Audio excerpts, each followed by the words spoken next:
My name is David Schaub. I'm Linda Schaub, Dave's wife of 47 years. When we started coming to this church, we were both 35, somewhere in there. You know, we had 3 small kids, and we ran all over this church. Our kids were up, we brought Kitty home from the hospital and stopped by to see the Christmas program on the way. And the next thing we knew, here's our child one day out of intensive care who's running up the stairs to the Sunday school room because she wants to see her friends before they start performing the Christmas pageant. We could get anywhere in this church and do anything, and I think we did.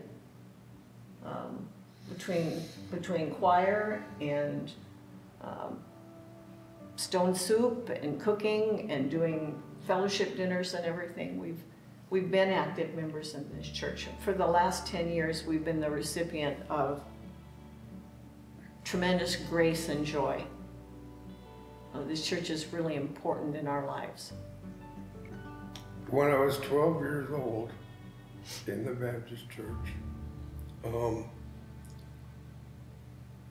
I came to realize that God loved me, and I decided I wanted to be baptized. And so I was baptized in the Baptist church. And I know I've been happy with the way things are going ever since then.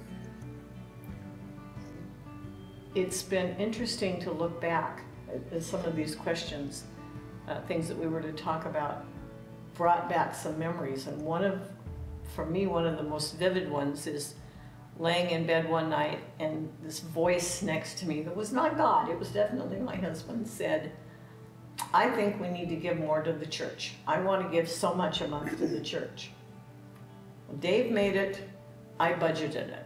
He sat down and paid the bills. I was responsible for making the rest of the money last for the rest of the month. And his decision was going to take a little over half of our discretionary income, what I used to feed and clothe and so forth, out of the picture.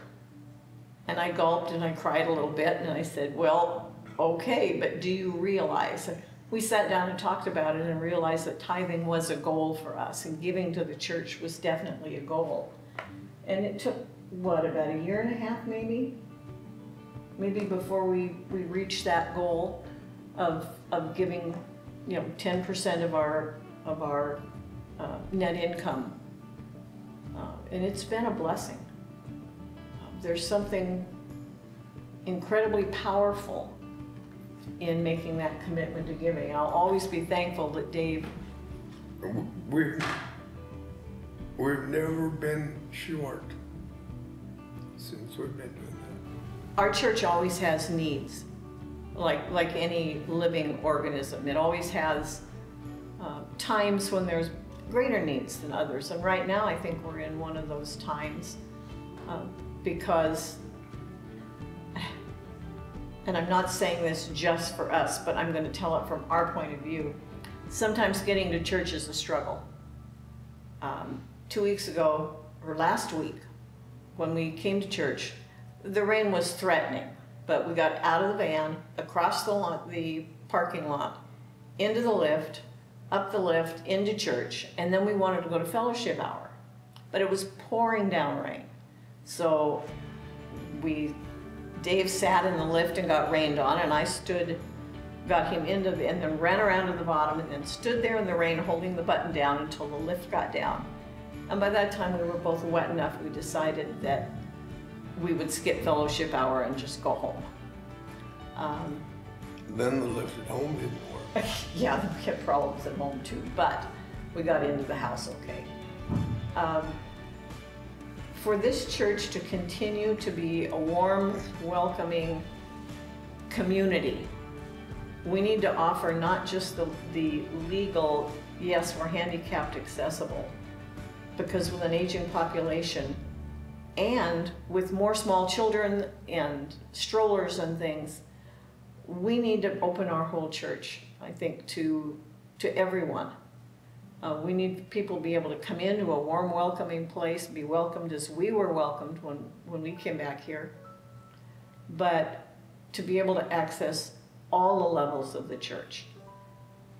For instance, the retreats, Lenten and Christmas retreats. Some of the workshops are held in the sanctuary, some in the chapel, some of them in other parts of the church. And then no matter what the weather is, if you want to eat with the community during those events, down the lift, the length of the church, into the building, and then to come back to the activities after lunch, it's back across the parking lot, the length of the building, up in the lift, and into the sanctuary. And things like the chili feed and things like that that are held downstairs, clear downstairs, are off limits for us. For most people in walkers, there's at least one other person who's in a wheelchair who comes to our church.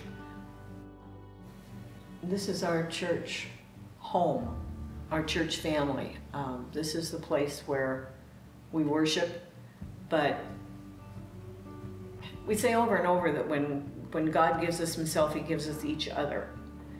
And part of that each other is for everyone to be able to share equally in church life. Whether it's a young mother with 3 small children to get up 2 flights of stairs to go somewhere, or a long flight of stairs to get down, particularly if she has a stroller, or for one of our older women who uses a walker to be able to get into the sanctuary without having someone carry her walker up the stairs while she comes up in the chairlift.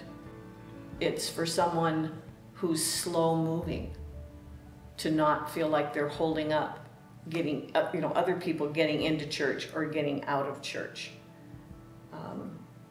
But more than that, there are other changes that would just make a warmer feeling coming into the church and a lot better traffic flow. We're a church that likes to visit with each other. And so if you have this group standing and visiting and this group standing and visiting, it's a little bit like rocks in a river. There's only so many ways you can slither through and get into a cookie if that's what you want.